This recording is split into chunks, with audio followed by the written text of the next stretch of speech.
ફૂલવડી લગ્ન પ્રસંગમાં મળતી પોપ્યુલર ગુજરાતી રેસીપી છે, પણ એ ખાવી બધાને ભાવતી હોય છે. પણ ક્યારે ઘરે તમે ટ્રાય કરી છે?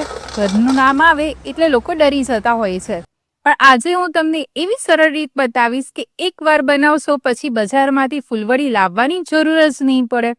આ ફૂલવડી બનશે એકદમ કરકરી, અંદરથી હલકી, મસાલેદાર અને લાંબા સમય સુધી ક્રિસ્પી રહે એવી ટિપ્સ અને સાથે આપણે આ ફૂલવડીની રેસીપીની શરૂઆત કરીશું.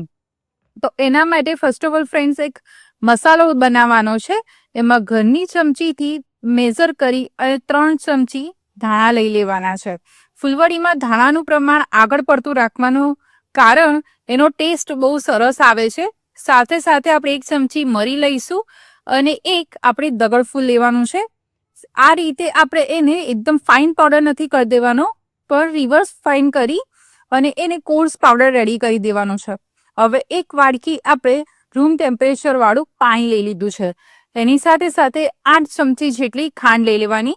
અત્યારે હું 500 ગ્રામ જેટલા લોટના મેઝરમેન્ટ પ્રમાણે કહી રહી છું. હવે ખાંડને 1 થી 2 મિનિટ પાણીમાં આ રીતે વિસ્ક કરશો એટલે એ થોડી ઓગળી જશે. ત્યારે હવે 3 ચમચી જેટલું ઘરનું બનાવેલું દહીં એડ કરવાનું છે. જો તમારે દહીં ખાટું હોય તો આગળની જે પ્રોસેસ બતાવીશ એ નહીં કરવાની, એમાં લીંબુના ફૂલ એડ નહીં કરવાનો. જો મોરું હોય તો એડ કરવાના છે. હવે સાથે સાથે 6 ચમચી જેટલું તેલ એડ કરવાનું, જેથી જ્યારે આપણે ફૂલવડી અંદરથી સોફ્ટ બને અને ખાતી વખતે ડચુરા ના વળે. હવે આ બધી વસ્તુ એક વખત મિક્સ થઈ જાય ત્યારબાદ એમાં 1.5 ચમચી જેટલી વરિયાળી એડ કરવાની છે. વરિયાળીને આપણે ક્રશ નથી કરવાની, કારણ કે એનો આખો ટેસ્ટ સરસ આવે છે. સાથે સાથે આપણે જે પાવડર રેડી કર્યો એ એડ કરવાનો છે. 3 ચમચી જેટલા તલ એડ કરવાના છે. 2 ચમચી જેટલું નોર્મલ મરચું એડ કરવાનું, સાથે 2 ચમચી જેટલું કાશ્મીરી મરચું એડ કરવાનું કલર માટે.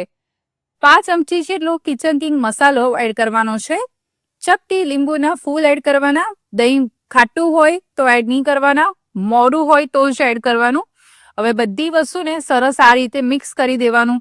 તો તમે જોઈ શકો છો કે અત્યારે સરસ મજાનો મસાલેદાર એક પેસ્ટ રેડી થઈ ગઈ છે, જે આપણા ફૂલવડીના ટેસ્ટને ચાંદ આપી દેશે. હવે એમાં ચપટી જેટલો પાપડ ખાર લેવાનો. પાપડ ખાર ના હોય તો તમારા ઘરે જે ટાટાનો સોડા હોય છે એ એડ કરી દેવાનો. એક વખત બધું સરસ મિક્સ કરી દેવાનું. પછી એમાં મીઠું સ્વાદ પ્રમાણે એડ કરવાનું. મીઠું આમાં થોડું ચડિયાતું રાખવાનું તો ટેસ્ટ સરસ આવશે. 1/2 ચમચી જેટલી હિંગ એડ કરવાની છે. અને સાથે સાથે આપણે 500 ગ્રામ જેટલો ચોળાનો કરકરો લોટ લીધો છે, જે બજારમાં ઇઝીલી અવેલેબલ હોય છે. એ જ લોટ લીધો છે અને 500 ગ્રામના લોટના પ્રમાણેના જ દરેક મસાલાના મેઝરમેન્ટ મેં તમને આપ્યા છે. હવે થોડો લોટ એડ કરવાનો, જેથી આપણે એને પ્રોપર મિક્સ કરી શકીએ. જો એક સામટો લોટ એડ કરશો તે પ્રોપર મિક્સ નહીં થાય, કારણ કે આનો કકરો લોટ છે એટલે એ જલ્દી મિક્સ નહીં થઈ શકે. એટલે આ રીતે થોડો લોટ એડ કરતું જવાનું અને મિક્સ કરતું જવાનું. આ રીતે બધું સરસ મિક્સ થઈ જાય. અને જો તમને થોડું પાણીનું પ્રમાણ જણાય લોટ પ્રમાણે, તો તમારે 2-3 ચમચી પાણી એડ કરી લોટ બાંધી દેવાનો.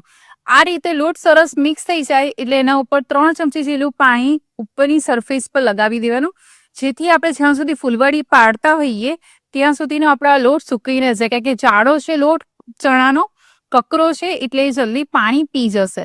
હવે એની ઉપર થોડા તલ સ્પ્રિંકલ કરી લેવાના છે. આપણે લોટને મિક્સ નહીં કરે, જ્યારે બી ફૂલવડી પાડીશું ત્યારે એ તલવાળું જે પોર્શન છે એને સીધો ઝારા પર લઈ આ રીતે અને ફૂલવડી પાડવાની છે.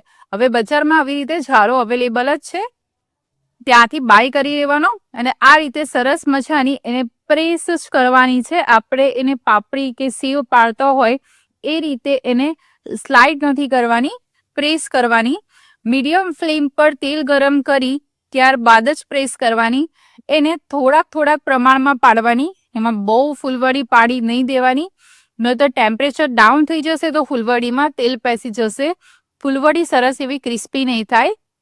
એટલે આ રીતે એને થોડી પાડી એને મીડિયમ ફ્લેમ પર ઉલટ પુલટ કરીને તળતા આ રીતે સરસ મજાનો લાઇટ ગોલ્ડન બ્રાઉન કલર આવે એટલે બહાર કાઢીને એને સરસ મજાની ઠંડી થવા દેવાની. જ્યારે ગરમ હશે ફૂલવડી ત્યારે પોચી લાગશે. જેમ એ સરસ ઠંડી થઈ જશે ત્યારબાદ અંદરથી સોફ્ટ રહેશે, જ્યારે બહારથી સરસ મજાની ક્રિસ્પી થઈ જશે. તો ફ્રેન્ડ્સ, આ છે આપણી રસોઈયાની રીતથી બનતી સરસ મજાની ફૂલવડી તો છે ને ઘરે બનાવી કેટલી આશા. તો આ રીત તમને રસોઈયા મહારાજની જ છે. એ કેવી લાગી એ મને કોમેન્ટમાં જણાવજો. આવી બીજી ગુજરાતી રેસીપી સાથે તો ફરી મળતી રહીશ, પણ ત્યાં સુધી તમારે મારી ચેનલને સબસ્ક્રાઇબ કરવાની છે અને મારા વિડીયોને લાઈક કરવાનો છે.